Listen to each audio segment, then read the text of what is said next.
Welcome back to episode 66 of the ATD Baseball Podcast. Unfortunately, we got to do the crappy league now. Oh, come No, on. I'm just kidding. I'm just kidding. Uh, we did the National League. Now we're flipping over and doing the American League. And what better way to start than with Kyle's division, the American League East? Should be interesting. We got a full house today. Spring training underway. We got games. Finally. Let's go. Tired of watching football. I'm glad baseball's back. Um, 100%. how are you guys doing today? Doing fantastic today.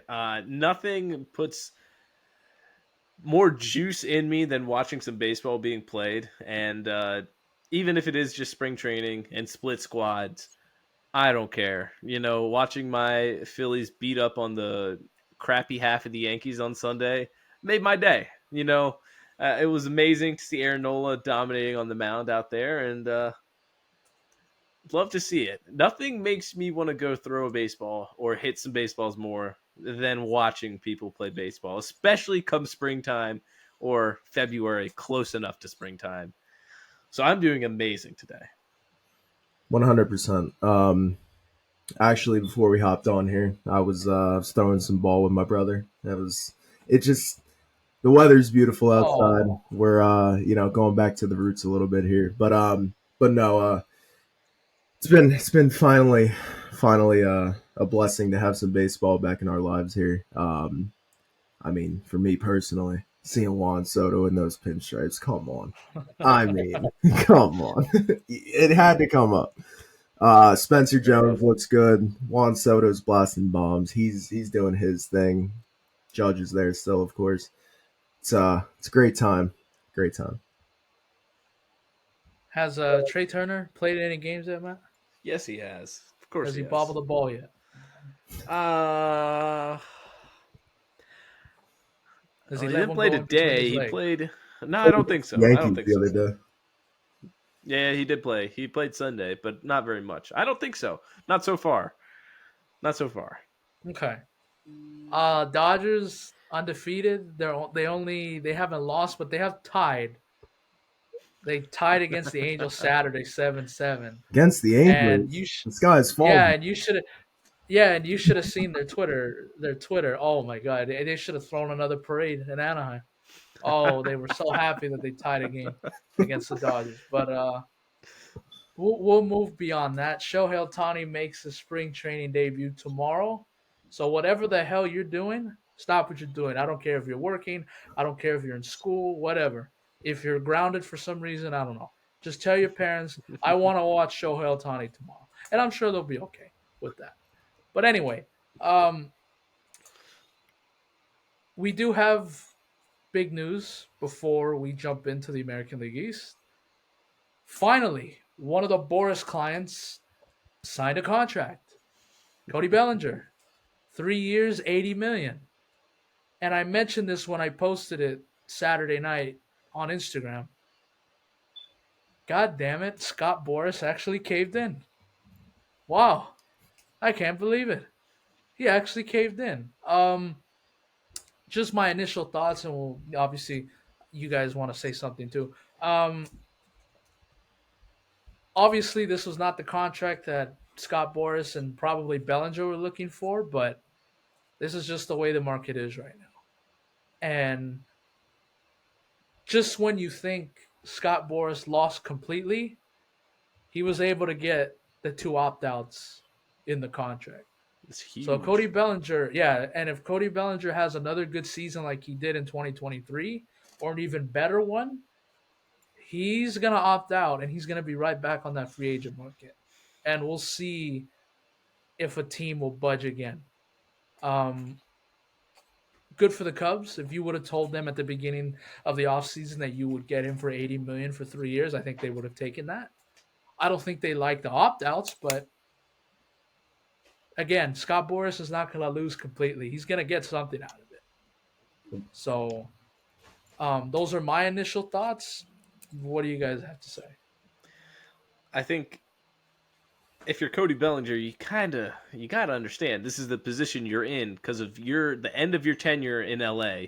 Exactly. Not that, for lack of a better terms, people can't trust you yet. Okay, people may think it was a fluke season in 2023. They need to see you prove it again, and it's sort of the same case with Blake Snell here.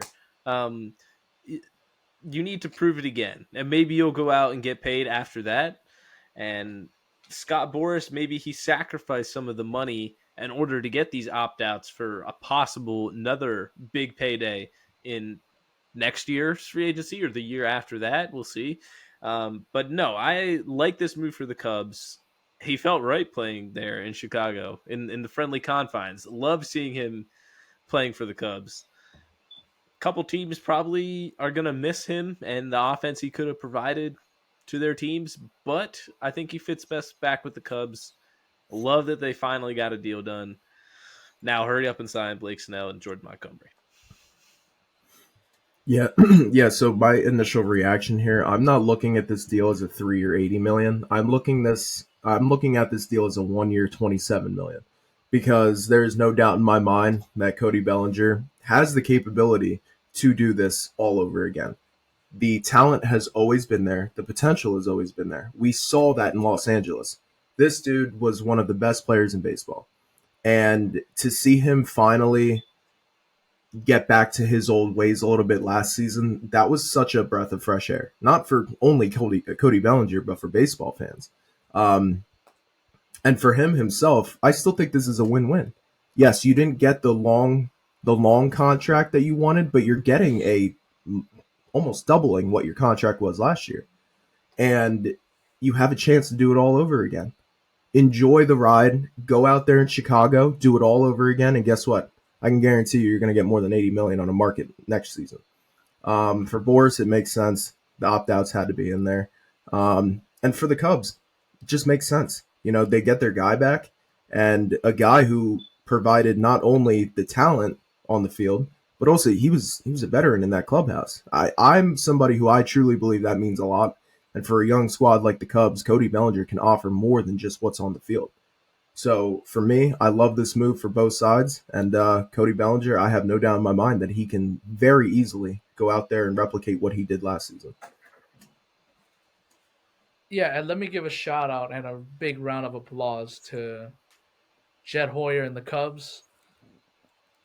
This whole offseason, it's been basically a staring contest between Scott Boras and the Cubs front office.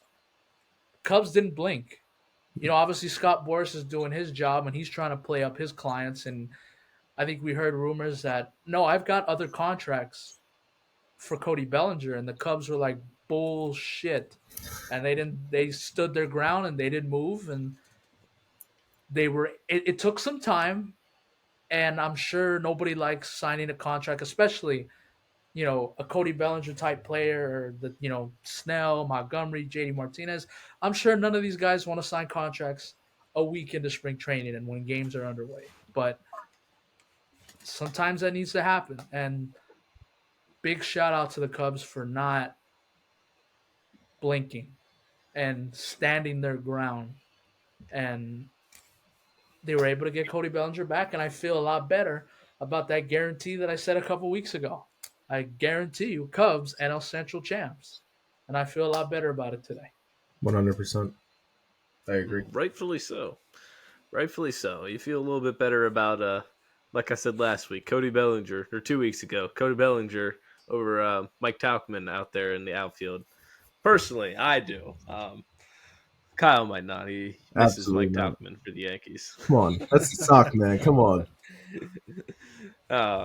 But I mean, maybe that's what's happening right now with Blake Snell. It seems like there's a couple of teams interested, legitimately, the Angels and the Yankees, but the Yankees are the only team to offer him, supposedly. So maybe this is just a eventual same sort of course of action here.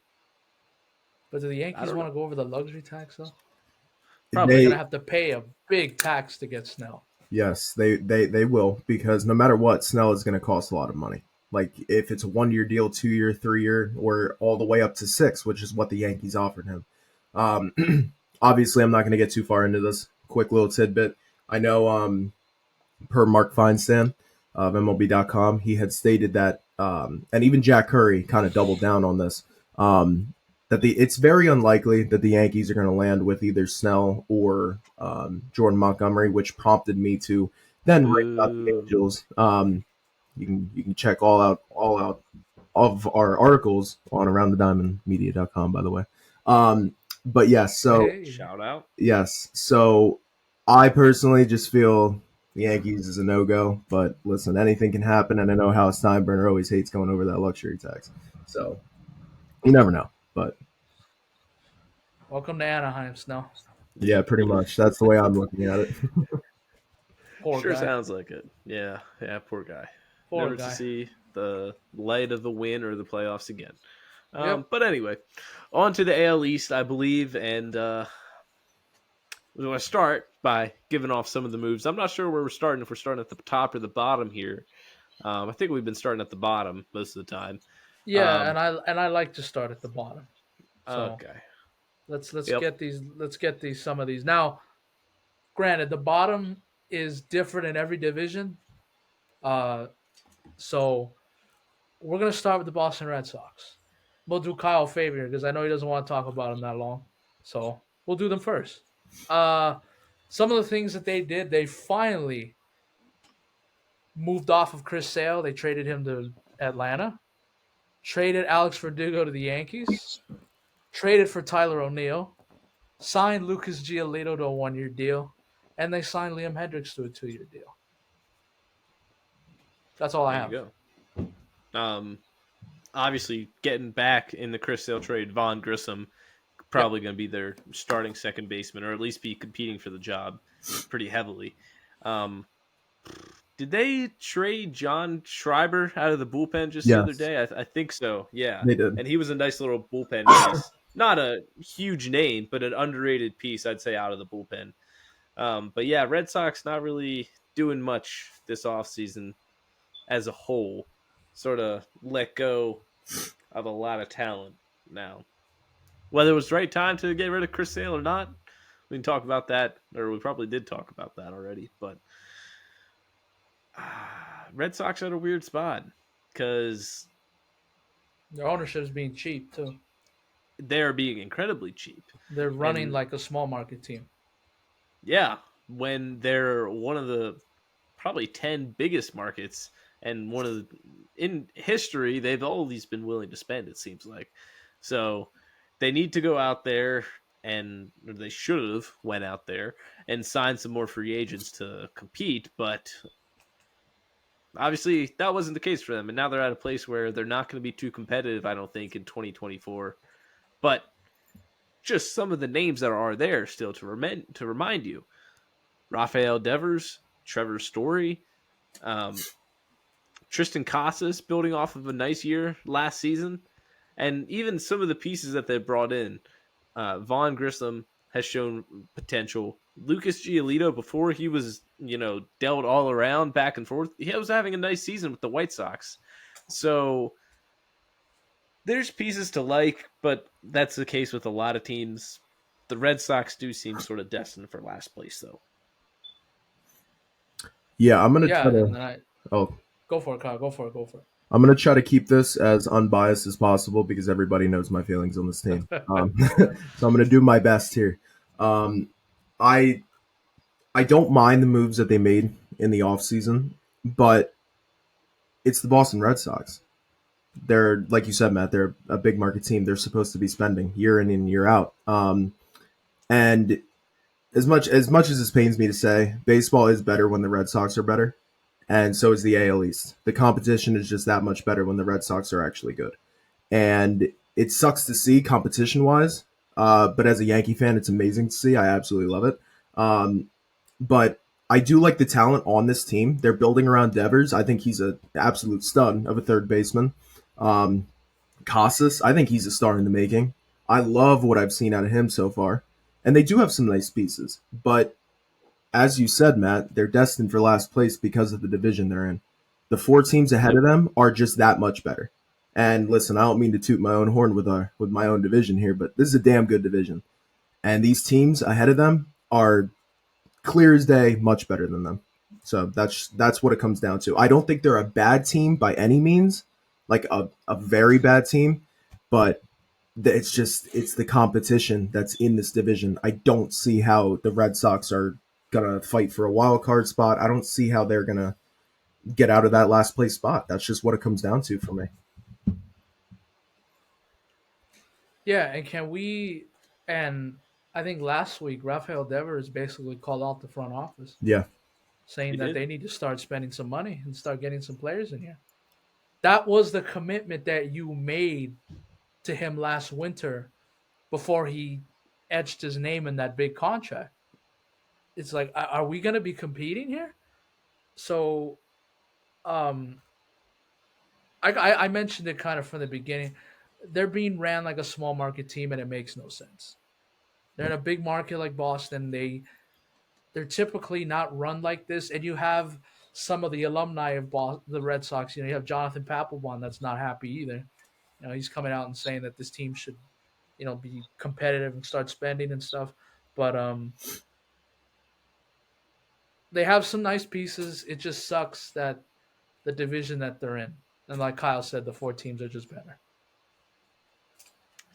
Exactly. So also keep that in mind when the over under right here set at 79.5. Under. Kyle? I'm also going under here. Okay. Well, we'll make it unanimous because you could see them trading away some pieces for sure. And when you consider, Giolito. like we said, the four other teams in this division who are going to be very, very good this year, yeah, makes me want to say the under for sure. But yeah, all right, all under on the Red Sox. Next up, Melo, the Rays. Yeah, let's do the race. Let's do the race. Uh, Again, this is your typical Rays off season.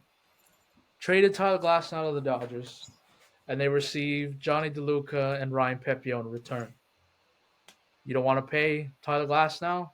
Trade him away. Get a young pitcher in there with more control. Completely fine with that. They gave Shane McClanahan a 2-year deal. I know he's not going to be ready to start the season, but that's good that you kind of locked him down a little bit. And then they signed Dodgers legend Ahmed Rosario to a 1-year deal, I think just about a week and a half ago. So that's what I have for the Tampa Bay Rays. Sounds about right. The Rays don't not too active in the offseason unless they're trading away guys, it seems like. But the old adage for the Rays is that they're going to figure it out anyway. And I've been forced to put my foot in my mouth a couple times on because I've doubted them. You're damn Um, right. but I'm not sure what's going to stop me from doubting them again this year. No, Wander Franco is legitimately huge, okay? And throw out everything off the field. As a baseball player, he was a huge contribution to their team, okay? That's just a fact. And without him on their team, the team's going to be worse. That is a fact, too. Now, trading away Tyler Glass now, too, kind of sucks. Not having Shane McClanahan kind of sucks. Now, he'll be there eventually. But these guys in their rotation, it's sort of you don't know what you're going to get, but like it's the Rays, so you're expecting them to figure it out. And it's hard for me to trust in the Rays. It just is. I have trust issues with the Rays. I'm not sure where I'm going with them yet, but Kyle, you always believe in them, right? Oh, 100%. And listen, I talk shit on every single team that's in this division, except for the Yankees, of course. But well, actually, I think I talk more shit on the Yankees than I do any other team. But Oh anyway, yeah, we've heard you already.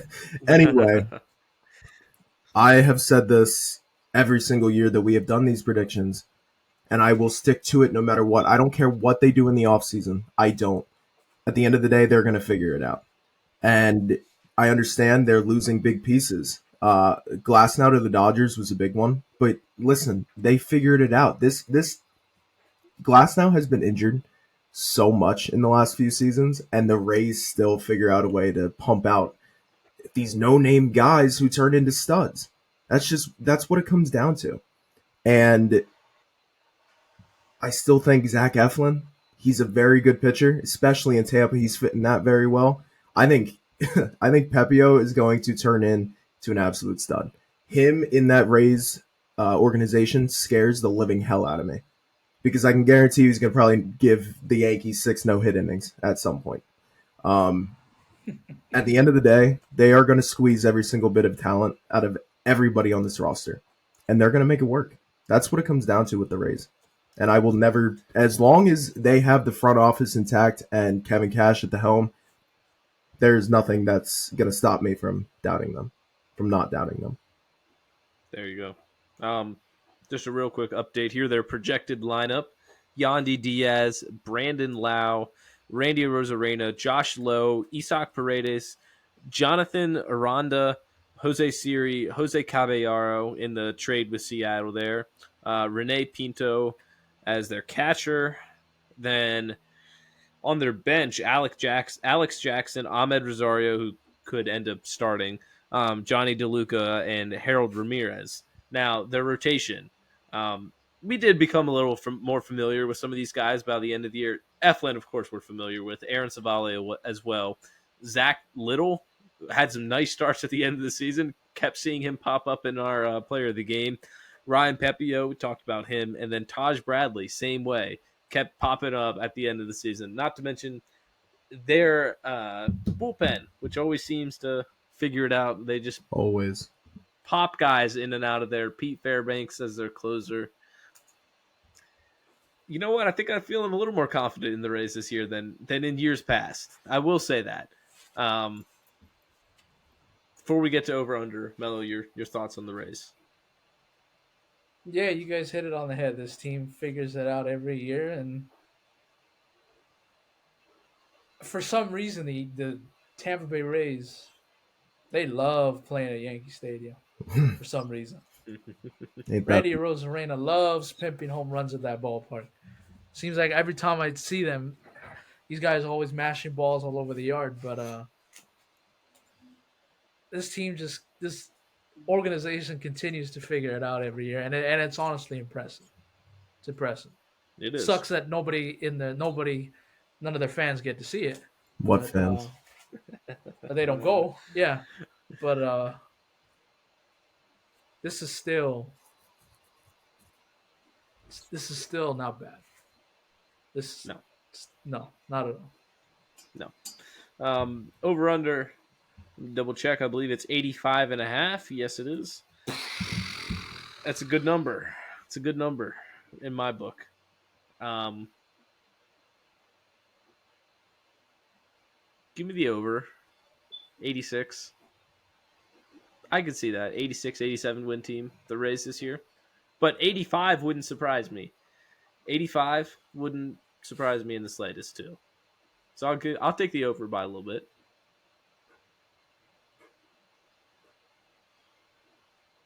Um, damn it, this is a good number. Basically, this number is basically are they a playoff team or not? That's Yeah. basically what this number is. I'm gonna go over. Barely. 86, 87. Yeah. This is the easiest over that I'm gonna have this entire all these division previews. I say it year in and year out. Easiest over. All right. Well, there you go. So we're all taking the over on the Rays. Next up, we got Toronto, right? Let's do the Toronto Blue Jays. Uh, they had a very, very entertaining, interesting offseason. And not entertaining if you weren't a Blue Jays fan. But John Schneider somehow didn't lose his job this offseason after I forget who it was. I think it was Barry O'Schreider or something. I don't remember. But taking out the starter way too early in game two in that wild card series, which costed them their season, and their offense didn't show up either. But uh, Blue Jays fans in all of Canada got played by JP Morosi by thinking Otani was on a plane to Toronto.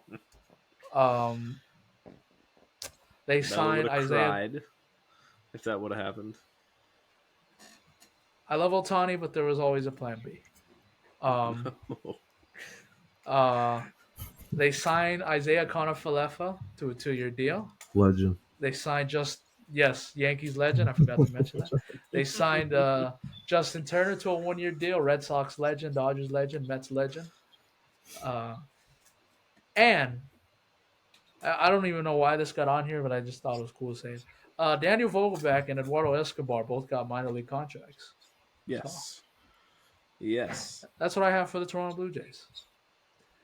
And projected lineup for the Blue Jays: Springer, Bichette, Guerrero, Justin Turner, Kevin Biggio, Alejandro Kirk, Dalton Varsho, IKF, Kevin Kiermaier, and of course you have some names here which are going to be interchangeable: Danny Jansen, Santiago Espinal, and Davis Schneider. All definitely, if they have a nice spring training or they impress in the first half, will be starters instead of starting on the bench, I would assume.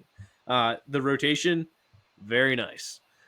Kevin Gossman, Jose Barrios, Chris Bassett, Yusei Kikuchi, and as of right now, projected fifth starter Alek Manoah making his return back up Yeah. to the big leagues. Hoping he can channel some of that energy he had just 2 or 3 years ago. But it's the same cast of characters for the most part. You throw in a Justin Turner in there. IKF is a small piece in my book, but it's a nice lineup. It's just if they can, are they gonna put it all together here? Are we gonna get Vladdy Jr. of last year or Vladdy Jr. of 2021?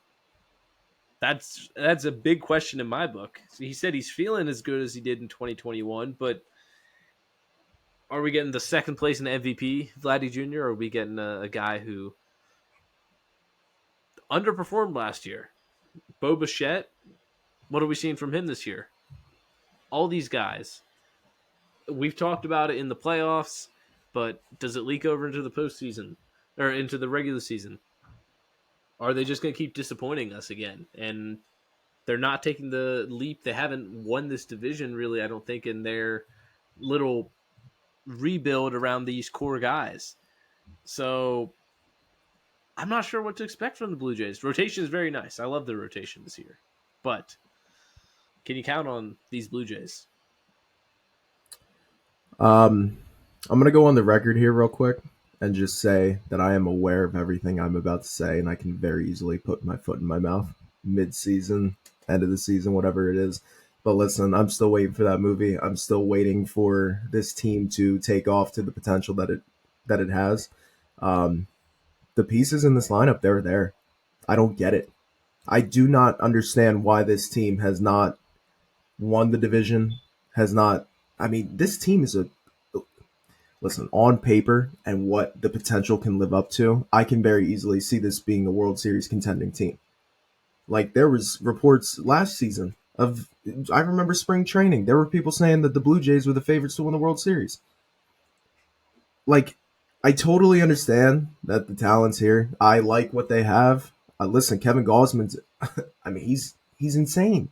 He's a true ace. And then you're complimented by the rest in that rotation. And the bullpen always they figure it out. That's you know.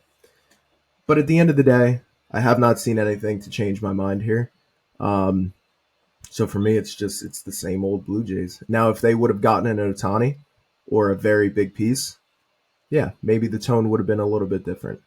But you missed out on a lot, and the additions that you made are nice. But listen, I still think it's a fail because you were attached to Otani. Otani was literally en route, and listen, I don't know how you can really come back and have a really good offseason after all that. So for me, it's just the same old Blue Jays. I'm going to take it a step further here. This is a make or break season for the Toronto Blue Jays. I would not be shocked that if they unperform again and if they miss the playoffs, wouldn't shock me if they blow this thing up. Agreed. Wouldn't shock me. I wouldn't be surprised if they start taking calls on Bo Bichette. I wouldn't be surprised if they started taking calls on Vladdy Jr. But for me, this is a make or break year for Toronto. some real questions need to be answered if this team does not perform this season.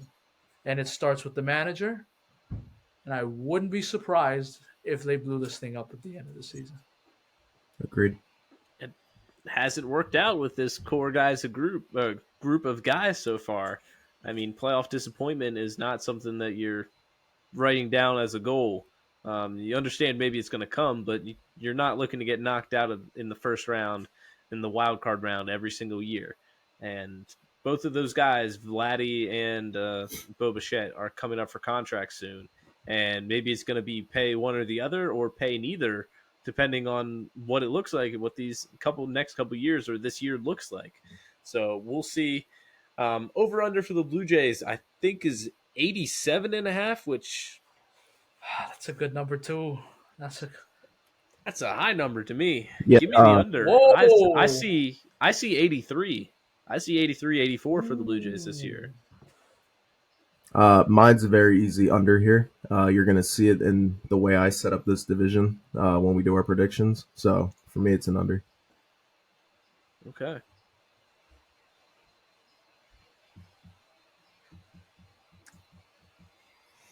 I'm gonna go under here too. But they just get it. They just missed it though. 85. You can you can see 85, 86 a little more easily than you can see 88, 89. Yes. At just 88, 89, I don't think the Blue Jays are quite there. Now 85, 86, yeah, that could be their territory right in there. Now you might hurt Kyle's feelings depending which direction you go next year, Melo. So just consider that. Well, I already know where I'm going. Oh, there you go. Let's do the Baltimore Orioles. I like that. I like that. We'll do the Baltimore Orioles. Traded for Corbin Burns from Milwaukee. Finally got their front of the A starter. They signed Phillies legend Craig Kimbrell to a 1-year contract. Postseason hero. Postseason Yeah. hero. And not a move or a player they signed, but the Angelos family sold the Orioles for $1.7 billion, which created outrage for some owners around the league that they got sold that low. And it seems like the Orioles now, with this new ownership, going in a new direction here. They're going to start spending some cash, which scares teams like the Yankees and will scare teams like Toronto and Boston. Yeah, that's what I have for the Baltimore Orioles. Yeah. So lineups looking like Gunnar Henderson, Adley Rutschman, Anthony Santander, Ryan O'Hearn, Austin Hayes, Cedric Mullins, Ryan Mountcastle, Jackson Holiday, of course, probably getting the call up, and Jordan Westberg as well. James McCann, Ramon Urias, Jorge Mateo, and Sam Hilliard on the bench. The rotation. I'm liking this rotation. Corbin Burns, Grayson Rodriguez, Dean Kremer, Tyler Wells, Cole Irvin, projected. Of course, Kyle Bradish dealing with an injury right now, and John Means is still recovering from some injury as well. So we'll see when they could end up in that rotation. But this is just to start the season, at least for right now. Thoughts on the Orioles? Yeah. So I mean, for myself, it's a good team. I mean, I really don't, I really don't know what else to put it. They're a very good team. Scares me as a Yankee fan. I think this is going to be the Yankees' competition, well, the most competition for that top spot. Um, and the Orioles' biggest weakness last season was their pitching staff. We saw that kind of exposed in the postseason, and that was my biggest critic of the Orioles. I think they have a damn good farm system. They have a very good young squad here. However, maybe it's just a little bit of delusion, me trying to make myself feel better here. I think team chemistry goes a long way, and I think this team had probably the best team chemistry last year. It would not shock me if some of these guys don't perform like they did last season. I don't think they're going to have the same kind of season win total wise. I believe they won 101 games last season. I don't think it's that high. But it's a very good team. I'm not going to take anything away from them. It's definitely a 1-2, no matter how you look at it. Um, so it's going to be interesting the way this team plays out. And Jackson Holiday, I'm very excited to see him. Um, but yeah, that's kind of my thoughts on the O's. Interesting, real quick tidbit, and I don't have too many thoughts on the Orioles.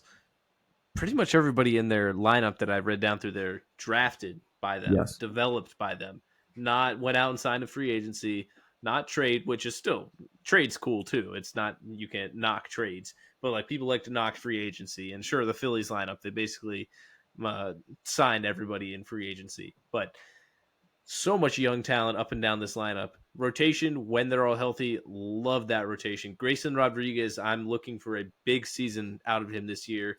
Now that the weight's off his shoulder, he doesn't need to be the number one. Even under Kyle Bradish, he wasn't the number one, but people kind of thought he should be. Now you got Corbin Burns there this year. Don't need to worry about being the number one. Kyle Bradish, big season this year. Love the Orioles this season. Kyle's not gonna like this because that means that the end of the regular season is gonna be very interesting. I think the Yankees and Orioles are gonna be fighting for the division going into the final week of the season. I can see it. This is Kyle said it. If it's not the Yankees as your division winner, it's gonna be the Orioles. It's gonna be one of the two, unless something crazy happens. Yeah, I think 101. I don't think they're winning 100 games this season, but this is a very good team. Future's not later; it's now, and we're in it. This is now year 2. Absolutely. Agreed. Orioles over under set at 90.5. So, will they get 90 wins or more? Over. Yes or no? Over? Over. All right. That's a clean sweep for overs. That was pretty easy right there.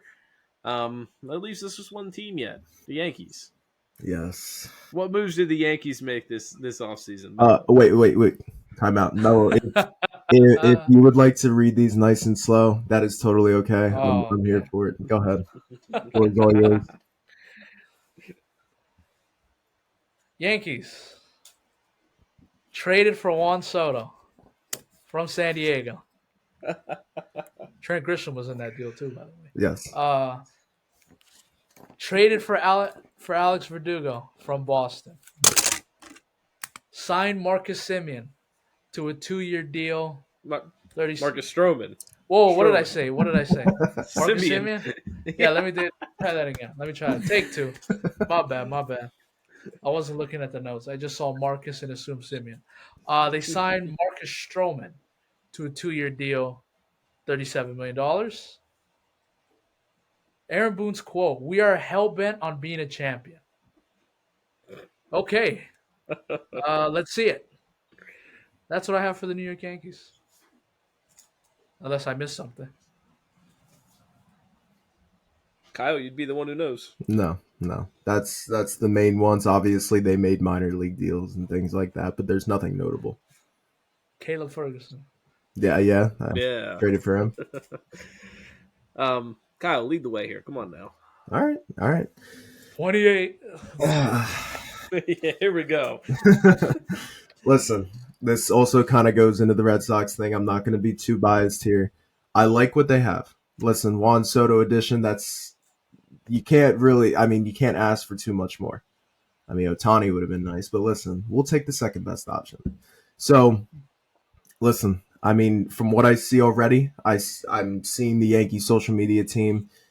This team chemistry right now, going into spring training, and the way everybody is getting along and just kind of interacting with each other, it's a very good sign. And I'm finally feeling confident going into a season. Haven't felt this in quite some time. It's been a little while. I think 2021 was kind of the last time that I felt confident. And look what happened. But anyway, Um, my biggest thing here, my biggest takeaway is you finally get Aaron Judge, that number 2 superstar that he needs. You give him the protection. You now move Judge to the 3 hole, and you put Soto second. Well, guess what? Soto gets on base, and third, Judge hits a lot of home runs. That's kind of what it comes down to. I'm really hoping bounce back season out of Stanton, Rizzo, guys like that, the surrounding cast. And listen, I don't mean to make excuses here, but this team was extremely injured last season, extremely. And Yes. having a full season, hopefully, we are crossing our fingers here because we've been asking for it forever. We need a full healthy season out of all of these guys. And the rotation, I like it, but I don't love it. Listen, Garrett Cole, no problems with you. You're amazing. You're great. That's what it comes down to. Um, Marcus Stroman, I like that. Nestor Cortez, he was injured most of last season, but we've all seen what he can do. You lose Mike King, it's a bit of a hit. Now, I'm gonna end it on this. This Yankees season relies on one man and one man only, and that is Carlos Rodon. Listen, I'm going to feel a whole lot better about this rotation if we're getting the Carlos Rodon that we know we can get. And if we don't, there's a lot of question marks, especially in that rotation. And it scares me. However, so far, I like what I've seen out of him in spring training. He looks like he's good. His velocity's back up, and he's kind of commanding the strike zone a little bit better. I like what I see so far, but I'm going to end it on this. The Yankees season relies solely on the back of Carlos Rodon. Wow. It's tough to find some holes in this lineup compared to last year. You feel a little bit more confident. Well, we'll find it. depending how you feel about the first guy, you got a hole right there. DJ LeMahieu, Juan Soto, Aaron Judge, Rizzo, Torres, Verdugo, Stanton, Volpe, and right now they have Austin Wells projected as the starting catcher. Trevino, Oswald Peraza, and Oswaldo Cabrera, and Trent Grisham on your bench. Cole, Rodon, Stroman, Clark Schmidt, Nestor Cortez in your rotation right there. Love the rotation, love the lineup pretty much up and down. I echo the point that Kyle made. You got Judge a legit number 2. You stop pretending that Stanton was the number 2 because he's not a number 2 at this point in his career anymore. So, absolutely huge get with Juan Soto. There's no excuses for the Yankees this year. Agreed. There isn't. So, I know you said it relies on Carlos Rodon, but if Carlos Rodon doesn't have a good year, you can't be not you, but the Yankees can't be saying, "Oh, that's why we failed because Carlos Rodon had a bad year." There should be no excuses for the Yankees this year. They finally put the pieces together. They had an active offseason that, for the most part, Yankees fans are happy with. They have Volpe called up. This is his second year now. He should be feeling a lot more comfortable, I guess. Everybody's coming into the season healthy. That's huge. Stay healthy. Go out there, compete with the Orioles for first place. We'll get into that in a minute, who he thinks wins the division, but that's my thoughts on the Yankees. No excuses this year. Yeah, exactly. No excuses. This is a playoff team. They're not missing the playoffs this year. I can almost guarantee you that. To me, this is almost in there. Yeah. Yeah, I'm gonna echo what you guys say. There's no excuses, and this is what I wanted to wait until we finished all these teams to really give my real hot take here. Thought about this last week, and I think it could very well happen. I don't think it's gonna happen because I think the Yankees are gonna make the playoffs, and I don't think they do this anyways. Don't be surprised if there's a very good chance that 3 managers from this division could all lose their jobs at the end of the season. I think Cora's on the hot seat. I think Schneider's on the hot seat in Toronto. And it seems like Aaron Boone's been on the hot seat ever since he took the job. 100%. I think, the way we put out these divisions, Red Sox are not going to make it. Toronto's not going to make it. That's 2 guys that are going to get fired right there, in my opinion. and then we'll see if the Yankees, if they have an underwhelming season, miss the postseason or lose in a division series, do they finally pull the trigger on Boone and say that's enough? But no excuses this year. I think the Yankees are they're gonna be fun to watch. I'm gonna enjoy watching them because I like Definitely. Soto. The aura is back now with Soto. Finally got out of that nasty Padres uniform. He's in that Yankee pinstripe now. All right. Yankees over under 93.5. It's a hefty number. 93.5. Over. Kyle, how are we feeling? Over. Over. Over. Over. Over. Over. Over by 20 games. No, I'm kidding. I'm not going that far. Come on now. So Melo takes the over too. Yes. I'm not a hater. But give Oh, me the come under. on. No. Give me the under. Oh my. Give me no. Hold on. Give me a 90 win Yankee team. That feels right to me. 90 and 91 win Yankee team, but I'm not sure they're a 95, 96, 97 win team this year. That's crazy. Call back to last year. Everybody took the over except for myself last year. I was right last year about the Yankees. So. Listen, winning 82 games with an entirely injured team here, I think that counts for something. Come on. Yeah, just had to get that in there for myself. Yeah, of course. Okay.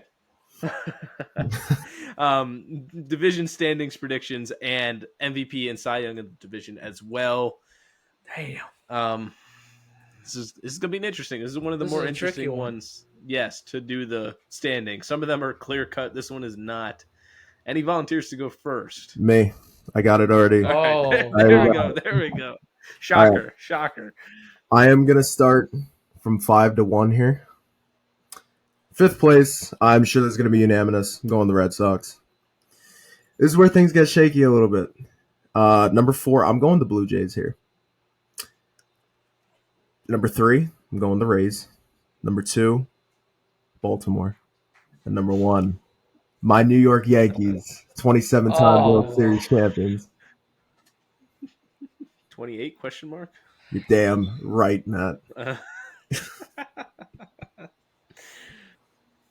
Melo, you have yours ready or you need a minute? Because I can do mine. I need a minute. Okay. I need a minute. I'm looking pretty similar to Kyle's. I got the Red Sox 5th place. Blue Jays, listen, I'm putting you in 4th place, but you're not a bad team by any means. It's just because of the rest of the division is very good. Blue Jays 4, Rays at 3rd place, Yankees at 2nd place, Orioles at 1st place. Ooh. Terrible.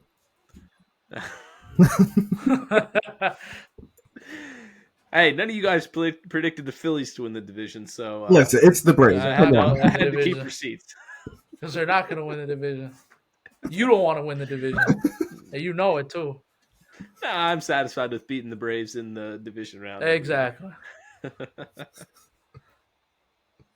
Red Sox 5. God, I want to be different. Don't doubt the Rays, Melo. Don't do it. I know. I don't want to doubt the Rays. Don't do it.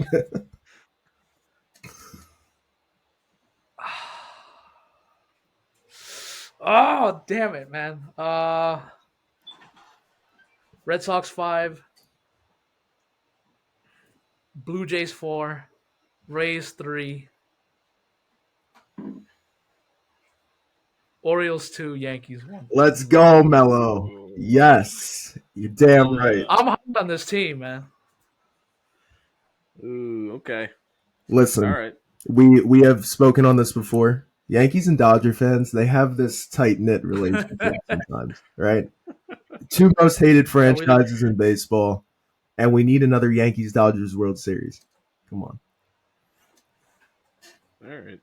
I'm going to get pegged as a hater now because I'm the only one who didn't have over on the Yankees and the Yankees winning the division. So I did say the Yankees and Orioles would battle it out to the final week of the season. you did. So you did. It's not going to be a Could go either cakewalk. way. I'm not saying the Yankees are just going to cakewalk this No. division. Mm-mm. There you go. All right. That's fair. So MVP and Cy Young in the division real quick. Let's go the same order, Kyle. You got yours.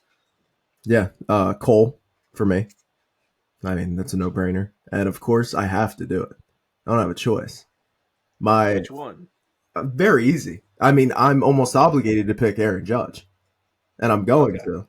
Listen, Judge, my man. Listen, I love Soto, and I will not be mad if he wins MVP. Don't get me wrong here, but I'm obligated to pick Judge here. That's just how it goes. Okay. I'm gonna mirror your picks exactly. Oh, Garrett Cole, I think, is the best pitcher in baseball right now, there you go, Matt. undisputed. You redeemed I yourself. I think that's the truth. And then Aaron Judge, if he can stay healthy this year, and like if he would have stayed healthy last year, he would have found himself in the MVP conversation, especially for his division. But yeah, give me Aaron Judge for MVP of this division as well. I'm going to go with the two guys that are looking for contracts at the end of this season. My MVP is Juan Soto, and my Cy Young, Corbin Burns. Lead by example for this young Orioles pitching staff. Yeah.